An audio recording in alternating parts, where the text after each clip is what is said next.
ជំរាបសួរសួស្តីពុកម៉ែបងប្អូនទាំងអស់គ្នាកោះរង្វាន់បច្ចៈបើកម្លាំង Express បន្តទៀតហើយដោយសារតាមករយៈមុនរវល់អត់សូវបានថតវីដេអូតាក់ទងនឹងកោះបច្ចៈជូនពុកម៉ែបងប្អូនទេថ្ងៃនេះដែរឆ្លៀតពេលតានេកោះរង្វាន់បច្ចៈចែកបងប្អូនមើលទាំងអស់គ្នាហ្នឹងហើយបាទឥឡូវយើងមើលពីឈ្មោះរបស់វាគឺ Express រសជាតិstrawberry រសជាតិ strawberry ហើយគ្រឿងផ្សំរបស់វាមានដូចជាទឹក carbonated ស្ករ acid citric ស្រូយ៉ូមស៊ីត្រាតគ្រឿងបន្ថែមរសជាតិ taurine កាហ្វេអ៊ីន maltodextrin inositol ម្សៅយិនសិនវីតាមីន B3 B6 B12 រក្សាគុណភាពសារធាតុពណ៌ក្រហមផលិតនៅប្រទេសកម្ពុជាផលិតដោយក្រុមហ៊ុនខ្មែរ Beverage ឯកជនស្ថិតនៅសង្កាត់ជើងឯកខណ្ឌដង្កោរាជធានីភ្នំពេញប្រជាជាតិកម្ពុជារក្សាទុកកន្លែងស្ងួតត្រជាក់និងមានអនាម័យ Fit Code 884710074 3/08 KB នេះមានន័យថា KB នេះមានន័យថា Beverage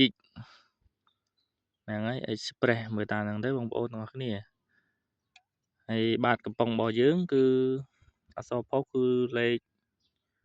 24អក្សរផុសហើយចំពោះ Fit Code វាគឺ261516050801 BBE នេះមានន័យថាថ្ងៃខែឆ្នាំដែលគេផលិតណាថ្ងៃ11ខែ11អធិស្ឋានខែ11 2027ហ្នឹងហើយ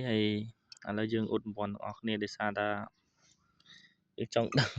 ថាត្រូវរង្វាន់ធំឬក៏រង្វាន់តូចទាំងអស់គ្នាជាមួយខ្ញុំហ្នឹងហើយចំពោះកំប៉ុងខាងលើគឺ S63 នេះបងប្អូន S63 ហ្នឹងហើយតោះឥឡូវយើងកោះរង្វាន់មើលទាំងអស់គ្នាបាទឥឡូវចេញមកហើយ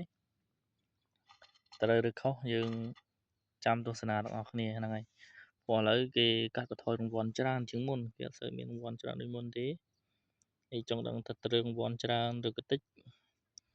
យើងកោះមើលទាំងអស់គ្នាដូចជាមានអក្សរអីបញ្ជាក់ប្រាប់ទេថាជាมันមានសំណាងទេមើលទៅមួយកំប៉ុងនេះ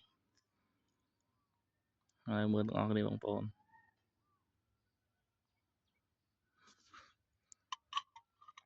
យើងកោះមើលទាំងអស់គ្នាចេញអក្សរអមកហើយមានន័យថាអរគុណហើយបងប្អូនអើយមានត្រូវរង្វាន់ធំអីទេហ្នឹងហើយវីដេអូក៏មានតែប៉ុណ្្នឹងដែរអរគុណជម្រាបលា